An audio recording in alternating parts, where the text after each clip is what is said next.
this is my first time to be in Brazil. And in fact, Mr. Fausto, when contacted me at the time, said the event would take place in June. I was so excited because the World Cup. But we missed that. I'm not a fan of soccer, but I watched the Chinese fans. They watched the soccer game in their midnights. I went to Beijing several times during that period. I was very impressed. Then, after the game, the Chinese press, all the Chinese newspapers, tried to assess just before the final match between Germany and Argentina. The Chinese guess who is the winner. Then I was so amazed by what they found: China.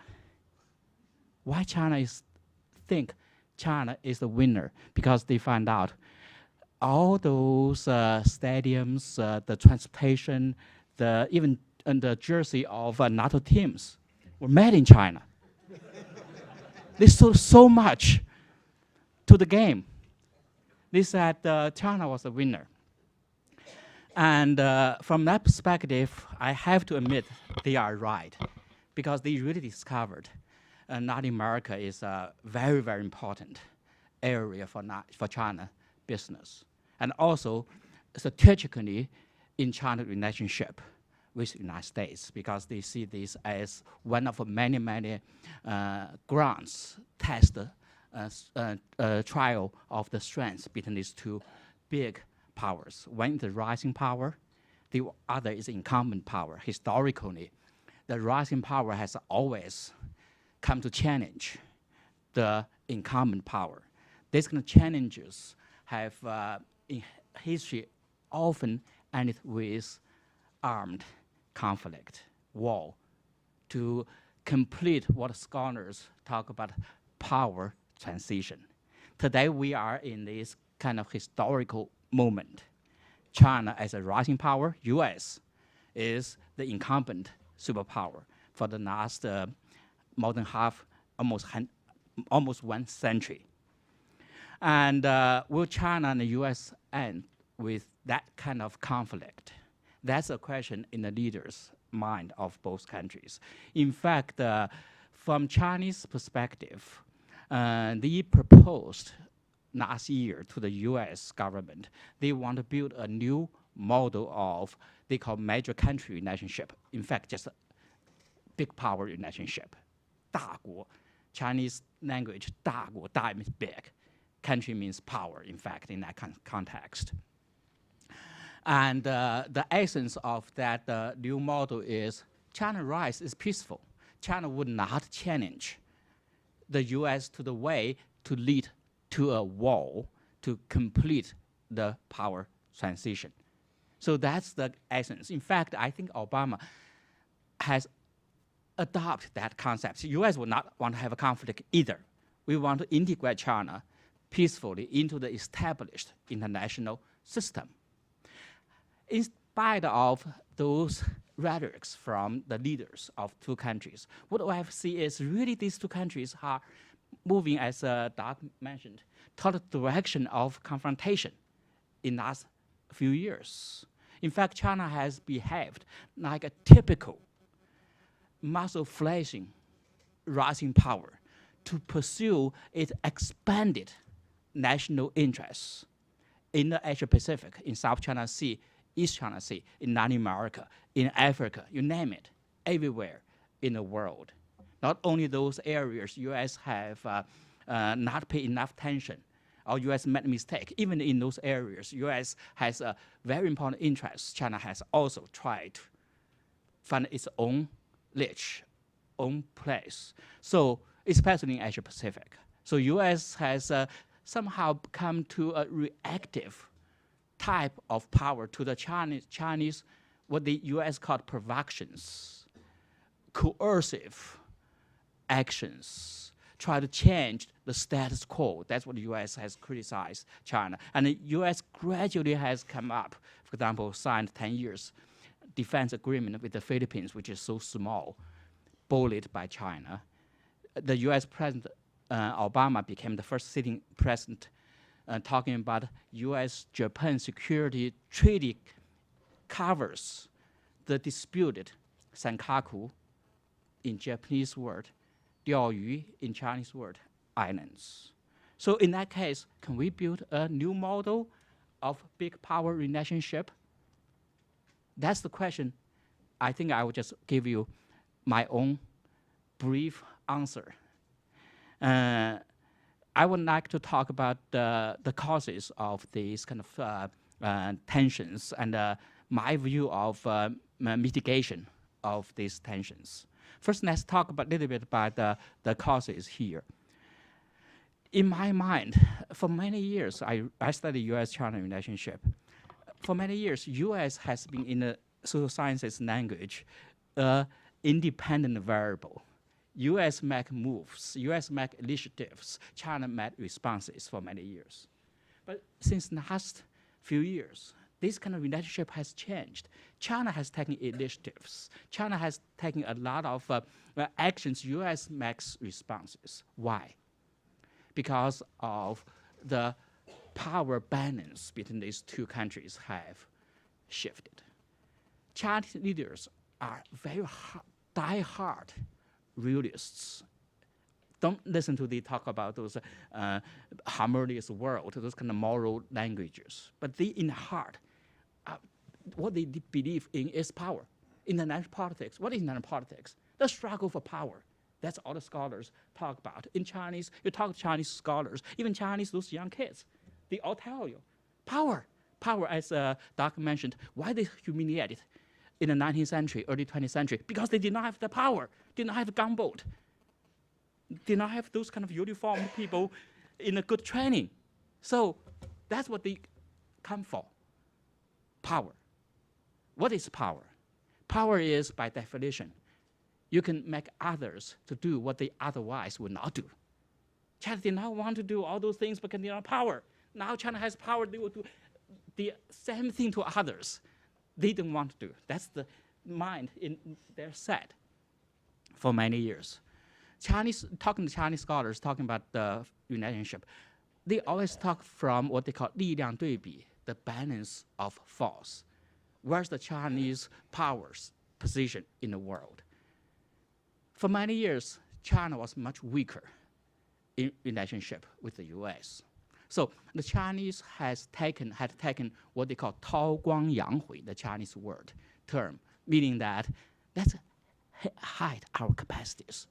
Let's concentrate on our domestic economic strength building and wait for our time. So at that time, you can see from Jiang Zemin to Hu Jintao, the Chinese leaders at that time. Jiang Zemin, 1993, went to Seattle. He put 16 actors principle. 加强理解, 增强合作, 避免对抗, all those things. But the key here is to avoid confrontation with the United States.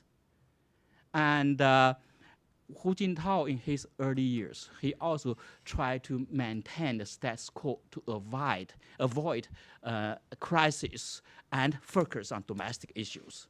They have those characters. Chinese are so good at putting those principles into their foreign policy thinking. 2005, I published an article in my journal by a scholar in Peking University called Jia Qingguo. I really like that title of the article, Learning to Live with the Hegemon. We don't like America as a hegemon, but we have no choice. So we have to make policy adjustments, accommodation to the reality of U.S. hegemonic power. So that's what we saw after Tiananmen Square. The U.S. had sanctions against China. China said, okay, bid. There was a mid-air coalition, bid. U.S. bombing of Chinese embassy in Yugoslavia, bid. Let's just avoid any confrontation, put them behind. That has changed. 2008, 2009, the global financial crisis was a turning point because they thought U.S. got a lot of problems financially and everything. The European countries are in big trouble too. China weathered the financial crisis much better. And the power distribution of balance power changed. So at that point, especially since Xi Jinping came to power, he has proposed a China dream, 中国梦, try to revitalize the Chinese nation to the glorious past position. So from that perspective, China has started taking much harsh position. Even talk to U.S. to Chinese scholars. I remember 2010, I was in Beijing. Those people even talk, U.S. is gone. And how can we save U.S.? That's what they talk about. Should we lend more money to the U.S. Treasury? Do we still buy them? If we buy them, how U.S. will return to us? That's the mindset in 2010. You talk to Chinese scholars. So that's how we see the Chinese attitude toward the U.S. U.S. had naval surveillance on China coast all the time. But 2010, China said, no, you have to stop. You can no longer come to the 200 nautical miles of our special economic zone. Especially 2010, I remember, after the think of the South Korean ship, U.S. and South Korea had military exercise in Yellow Sea. The USS Washington aircraft carrier was going to be deployed. China said, no longer, we cannot allow you to be there. Even before the news was confirmed, Chinese Foreign Ministry had 6 official protests. I was so messed by those. Start from, we urge both sides calm, we constrain, then we are concerned, we are very concerned, we oppose, we strongly oppose. That's what you read Chinese publications. You really see the change. So in that context, the Chinese nationalists' sentiments became so strong. We should stand up against the U.S. All those kind of talks. So it was in that context Xi Jinping proposed so-called new model of major country relationship. Is that something China tried to be modest again? What is a new model? Xi Jinping has 2 principles about new model. One is no conflict or confrontation. Second, mutual respect. Third, win-win cooperation. You talk to the Chinese, the emphasis is on number 2, mutual respect. What is mutual respect? Has another word behind that, which the U.S. will not want to talk about or discuss with, called national interests. Mutual respect each other's core national interests, which, by the way, Obama signed up in 2009 in the joint statement, which I think it was a mistake there.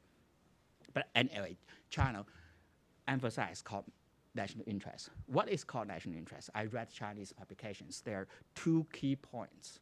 One is the bottom line of national survival. Second is non-negotiable. We cannot compromise. So in that context, in the past, we can just compromise. We could just negotiate. Now, another issues are no longer negotiable with the United States. You have to respect our core interests. Then we can have a peaceful power transition. That's the point. Why China has become so confrontational naturally to the United States? One thing, as we said, was China, they perceived the power transition, balance changed. Second is China has always suspicious about American intention toward China. They always thought U.S. would not want to see China as a peer power, especially in the Asia Pacific, because they thought U.S. as offshore power became so dominant in their own neighborhood. That's what they cannot tolerate if they have the capacity to do so. So in that context, you really see China when it becomes powerful, they become even more suspicious of U.S. intention. In this area, the U.S. is only impediment for China's great power aspiration, the centuries of great power aspiration. So they really have to find a way to prevent the U.S. from preventing China rising to its rightful place. So that's why they become so suspicious. This suspicious has been confirmed by U.S. strategic rebalance toward Asia Pacific. At the time China was rising, they thought U.S. was declining, China was rising. Then you come to strategic rebalance. Why you come here? U.S. said, we try to find new market. We try to revival our economy. But said, no, the Chinese said, that's not the case. Well, you came to try and enhance your bilateral alliances with Japan, with Philippines, try to build new partnership with Vietnam, with India, with all those countries competing with China, or have territorial, especially with Japan. China has been so suspicious. You come involved in the multilateral institutions like ASEAN Regional Forum to get South China Sea disputes into those agenda. Why do that? You put more military troops in Australia. You try to put more troops in the Pacific, which is not the case, but that's what they thought. So they become even more suspicious. That's how you saw China's actions in the Asia Pacific makes so much sense. And they start with all those US allies, Japan, the Philippines, those countries. Of course, they have territorial disputes. But to be tough, assertive toward those countries, they saw as some actions to weaken the American position in the Pacific. The Chinese has a term called 剪裙边, a skirt. You cut little by little the skirt. Eventually, you expose yourself.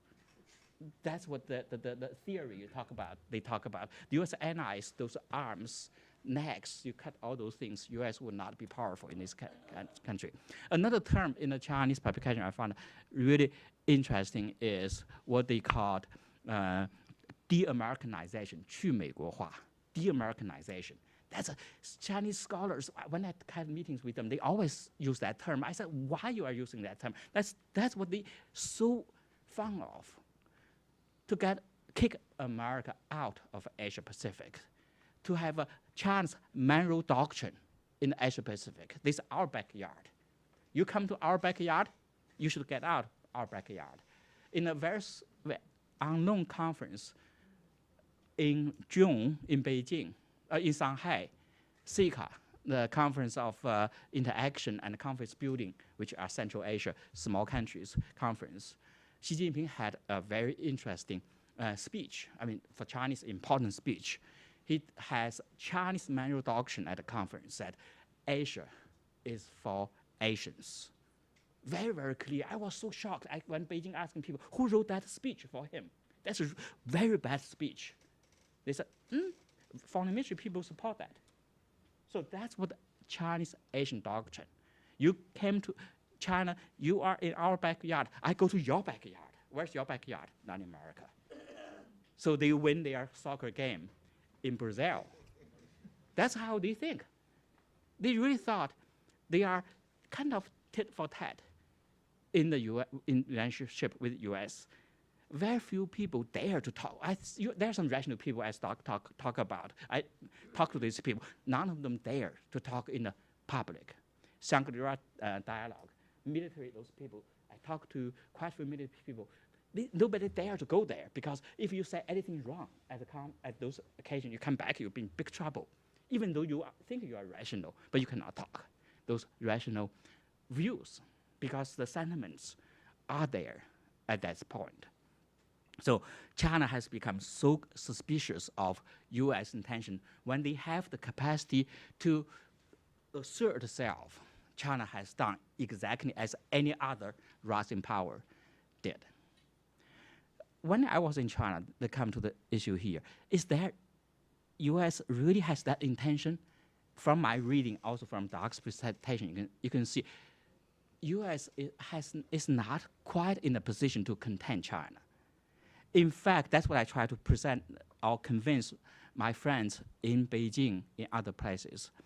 The containment is only one of many, many talks in the US. US is so pluralistic. There's no American policy. You have Obama policy, you have Clinton policy, you have so many different US policies. But they saw only one. They want to believe that is containment. I try to convince that that's not the case. U.S. as an incumbent power is facing a big challenge in the 21st century, just like all those incumbent powers, how to meet the challenge of emerging powers. Most of those emerging powers in the 21st century are non-Western powers. China is one of those non-Western powers. How the U.S. make response? 3 ways. One is to close eyes or not see it. You did not come to challenge me. Who did that? Chinese emperor in the 19th century. European powers were rising. Japan was rising. The Chinese powers, we are 天朝大国. We are the kingdom. We don't want to see it. Then China was defeated. The second way was the British way, yield to the American power. The third way is containment.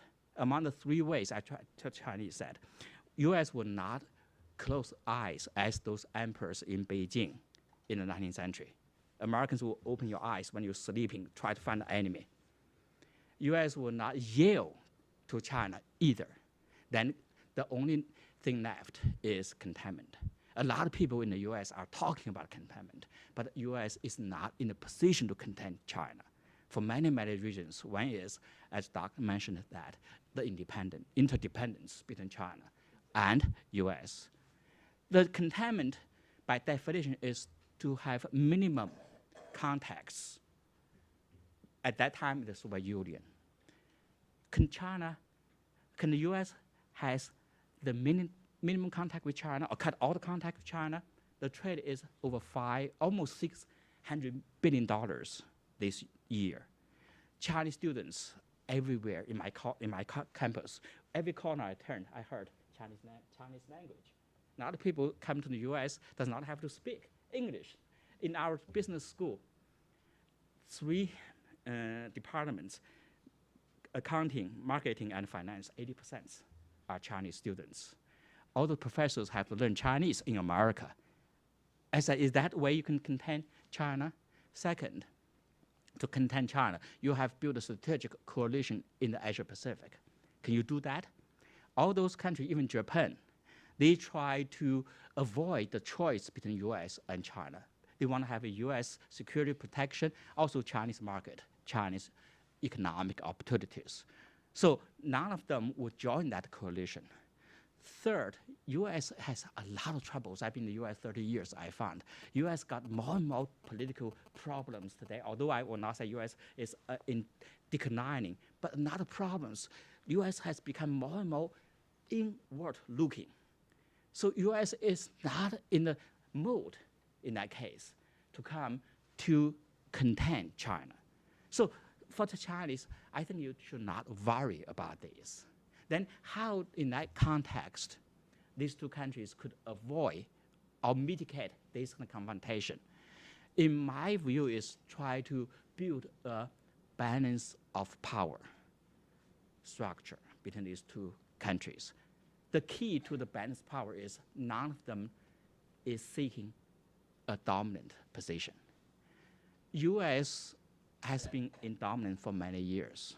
U.S. has to find a way to, at certain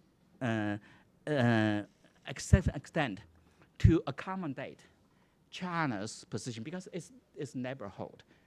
U.S. In terms of power balance, U.S. is more powerful. But in terms of interest balance, China's neighborhood, from their perspective, they have a much, much heavier interest than U.S. For U.S., important those interests, but it's much more remote than China. So when China talk about their core national interests, of course, U.S. have to be cautious. But in the meantime, U.S. have to respect China's reasonable interests. On the other hand, China also has to come to realization that China cannot replace U.S. in the Asia Pacific, anywhere in the world, especially in the Asia Pacific, for sure. The U.S., I try to tell the Chinese friends that the regional order, both economically and in security front, established under U.S. leadership, has been so beneficial to China. China has been somehow a free rider for so many years in the global stage and also in Asia Pacific. How China economic taking off took place since 1979. That was the year U.S.-China normalization of its diplomatic relationship. China benefited so much. And with that, you imagine in Asia Pacific, U.S. is gone. What will happen? Could China build its dominance in this area? No way. Nobody will accept that.